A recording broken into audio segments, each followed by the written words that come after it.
Kembali lagi di channel RD TV. Kali ini kita akan membahas seputar cerita menyeramkan yang diangkat dari kisah nyata yang akan kita bahas di episode Cermin. Cerita misteri dari kisah nyata. Episode kali ini akan menceritakan tentang sepak terjang seorang psikopat yang ceritanya sangat fenomenal dan pernah diangkat dalam sebuah film. Candyman adalah julukan psikopat tersebut yang telah membantai lebih dari 20 orang korbannya. Yang menjadi unik dalam kisah ini adalah dia akan memberikan permen kepada korbannya sebelum dia menghabisi korbannya dengan sadis. Apa motivasinya? Dan bagaimana Candyman menjadi sesadis itu?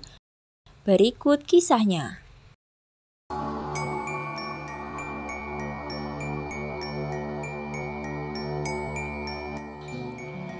Pada tanggal 24 Desember 1939 di Fort Wayne, Indiana, Amerika, hiduplah sepasang suami istri bernama Mary Robinson dan Arnold Edwin Cole. Dari hasil pernikahannya, mereka pun dikaruniai seorang anak laki-laki bernama Dean Arnold Cole. Kedua orang tua Dean memiliki karakteristik yang berbeda. Mary, yaitu sang ibu, adalah wanita yang sangat protektif. Akan tetapi, tidak dengan sosok ayahnya Edwin yang dikenal tegas dan keras dalam mendidik kedua anaknya. Ayahnya sering memberikan hukuman terhadap anaknya yang tidak patuh. Dean adalah anak yang sangat pemalu, sulit berinteraksi dengan orang lain, padahal dia selalu peduli dengan kesejahteraan orang lain. Seiring berjalannya waktu, kedua orang tuanya semakin sering bertengkar, sehingga mereka akhirnya memutuskan untuk bercerai ketika Dean berusia 7 tahun. Setelah itu, ibunya menjual rumah keluarga dan mereka pun menjadi sering berpindah tempat, beberapa kali dari satu kota ke kota lain. Hingga pada akhirnya mereka pun menetap di Vindor, sebuah kota kecil di barat Texas. Dikabarkan, ibunya Dean pun kemudian menikah lagi dan dengan suami barunya. Bersama suami barunya, dia pun memulai perusahaan permen di garasi mereka. Dean ikut membantu dalam menjalankan bisnis keluarganya sejak awal dan dia bekerja siang dan malam setelah pulang sekolah setiap harinya. Bisa dibilang Dean adalah anak yang rajin dan bekerja keras. Di sekolah, Dean juga terlihat sebagai siswa yang berperilaku baik dan dermawan. Karena biasanya ia membawa dan memberikan permen kepada teman-temannya di sekolah. Bisnis keluarganya terus bertambah dan berkembang, sehingga setelah Dean lulus, keluarganya memutuskan untuk pindah rumah lagi.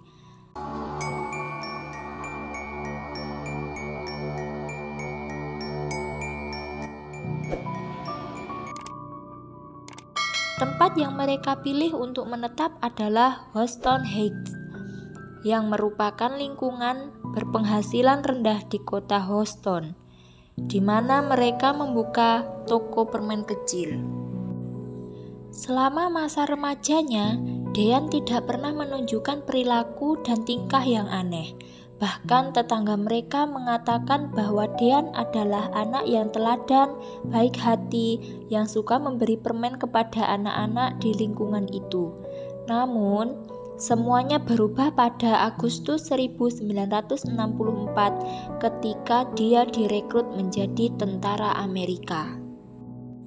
Sedikit gambaran antara tahun 1940 hingga 1973 di Amerika sedang diadakannya wajib militer, yang mana selama masa damai dan masa konflik, laki-laki direkrut untuk mengisi kekosongan di Angkatan Bersenjata Amerika Serikat yang tidak dapat diisi melalui cara sukarela.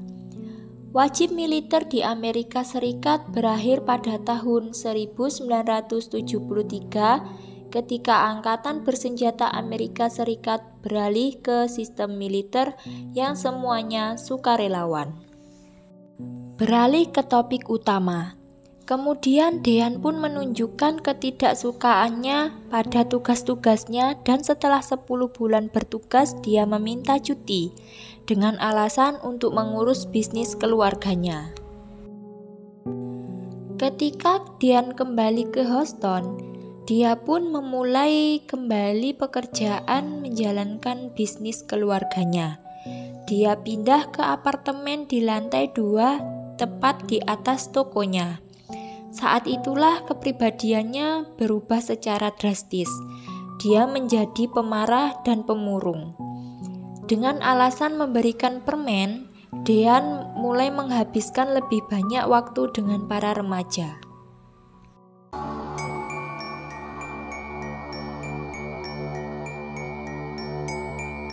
Pada tahun 1967, Dean berteman dengan seorang remaja yang bernama David Brooks yang berusia 12 tahun. David adalah salah satu anak yang dia beri permen. Keluarga David pada waktu itu tidak harmonis dan kebetulan sekali perhatian Dean kepada David malah membuat anak itu memandangnya sebagai sosok ayah. Lalu, niat jahat Dean pun muncul. Dimulai pada bulan September 1970, Jeffrey Conen, anak laki-laki berusia 18 tahun yang menumpang mobilnya, merupakan korban pertama Dean. Pada saat itu, Dean berniat untuk menjemput Conen dan mengantarkannya pulang. Dalam perjalanan pulang, seperti biasa, dengan memberinya permen, tanpa rasa curiga, Conen pun menerima permen yang diberikan Dean. Tak lama kemudian, Conen pun merasa aneh kepada Dean, yang mana rute yang dituju Dean bukanlah arah menuju ke rumahnya. Lantas, dia pun bertanya kepada Dean, kemana dia akan dibawa. Lantas, Dean pun menjawab, "Kita singgah dulu ya ke apartemenku sebentar karena ada barang yang tertinggal." Begitu mereka sampai di apartemen Dean pun mempersilahkan Conen untuk menunggu di dalam. Lantas masuklah mereka berdua ke dalam apartemen. Namun tiba-tiba Dean langsung memukul kepala Conen, sehingga membuatnya tidak sadarkan diri. Setelah itu, Dean lalu mengikatnya ke kursi dan menyiksanya selama berjam-jam. Sampai akhirnya dia mengakhiri penderitaan Conen dengan memukul kepalanya hingga hancur. Akan tetapi, Dean dikejutkan oleh seseorang yang datang tiba-tiba masuk ke dalam apartemennya. Orang itu tak lain adalah David. David pun menyaksikan apa yang telah dilakukan Dean kepada Conen. Takut kalau aksinya akan dibeberkan oleh David, Dean pun berusaha untuk membungkam David. Dean menawarkan David sebuah mobil, yaitu Chevrolet Corvette, untuknya agar David mau tutup mulut. Tak hanya itu, Dean pun mempengaruhi anak itu sedemikian rupa, sehingga Dean membuat kesepakatan dengan David kalau dia akan memberinya $200 untuk setiap anak yang dia bawa. David pun menerima tawaran itu dan secara otomatis menjadikan David kaki tangannya Dean. Diceritakan bahwa pernikahan ibunya Dean yang kedua pun gagal dan mempengaruhi bisnis mereka yang membuat mereka menutup perusahaan permen. Jadi, Dean mulai bekerja sebagai tukang listrik. Ibunya kemudian pindah ke Colorado. Meskipun mereka sering berkomunikasi lewat telepon, ibunya Dean tidak pernah kembali untuk mengunjungi Dean. Singkat cerita, pada tahun 1971, David memperkenalkan Elmer Henley kepada Dean. Anak tersebut juga berasal dari keluarga sederhana dengan masalah keuangan. Dean memutuskan bahwa dia bisa menjadi kaki tangannya dan menawarinya $200 untuk setiap anak yang dia bawa ke apartemennya. Mendengar penawaran yang menggiurkan itu, dan karena keluarganya pun sangat miskin, Henley pun menerima tawaran itu tanpa benar-benar mengetahui tentang niat jahat Dean.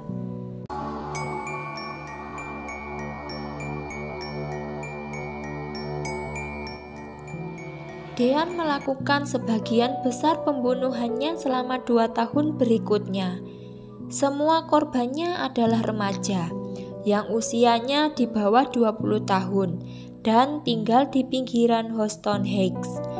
Modusnya adalah menarik korbannya ke apartemennya dengan bantuan kaki tangannya.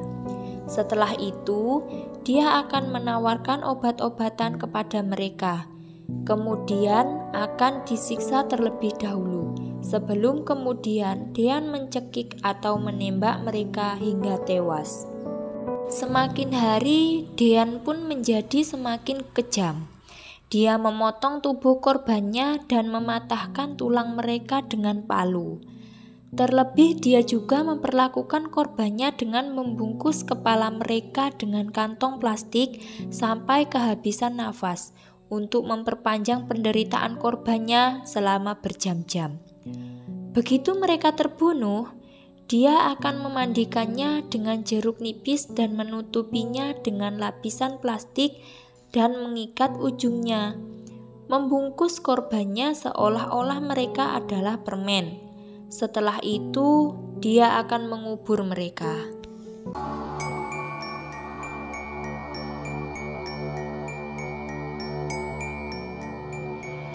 Semua tindakan psikopatnya tidak berjalan sesuai rencana, yang mana pada 8 Agustus 1973, Henley membawa seorang anak laki-laki ke rumah Dean.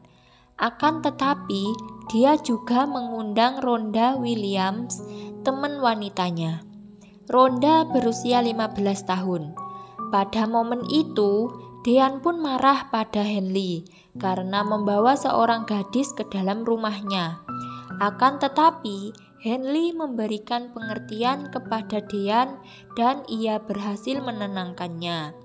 Kedua remaja itu pun memberikan alkohol dan minuman obat-obatan sampai mereka tidak sadarkan diri. Singkat cerita, ketika mereka sudah tersadar, mereka pun terkejut dengan kondisi mereka yang sudah disumpal mulutnya dan kedua tangannya mereka yang terikat. Kemudian terlihat Dean mengancam Henley dengan menodongkan pistol ke pelipisnya. Tetapi Henley lagi-lagi dapat menenangkan Dean, dan dia berjanji akan berpartisipasi dalam menyiksa 2 korban lainnya. Dean pun akhirnya membebaskan Henley. Dean menawarinya pisau berburu dan meminta Henley untuk memotong pakaian Rhonda sementara dia menyiksa anak laki-laki lainnya. Tetapi Henley menolak. Merasa muak dengan penyiksaan yang dilakukan Dean, Henley akhirnya mengambil pistol yang diletakkan Dean dan dia pun balik mengancamnya. Dean yang merasa masih mendominasi keadaan pun berupaya merebut pistolnya dan terjadilah pergelutan antara Dean dan Henley. Mereka berdua sekuat tenaga berjuang dan pada akhirnya Henley menembak kepala Dean. Namun pelurunya tidak menembus tempurung kepalanya. Dirasa Dean masih hidup, Henley kembali menembak Dean 5 kali. Sampai Dean merenggang nyawa kehabisan darah. Tak lama setelah kejadian itu, Henley pun berniat untuk menyerahkan diri ke polisi. Kemudian ia pun menelpon polisi dan mengakui tidak hanya pembunuhan Dean Cole, tetapi juga ia mengaku partisipasinya dengan David Brooks dalam penyiksaan dan penganiayaan lebih dari 20 remaja. Mereka bekerja sama dengan pihak kejaksaan dan kepolisian dengan menunjukkan lokasi beberapa jenazah korban Dean Corll. Keduanya pun lalu divonis penjara seumur hidup atas aksi yang mereka lakukan dengan Dean. Begitulah kisah Dean Corll yang namanya tercatat dalam sejarah sebagai salah satu pembunuh berantai paling kejam. Peringatan orang tua pada anaknya pun akhirnya masuk akal, yang selalu memberikan pesan untuk jangan menerima permen dari orang asing.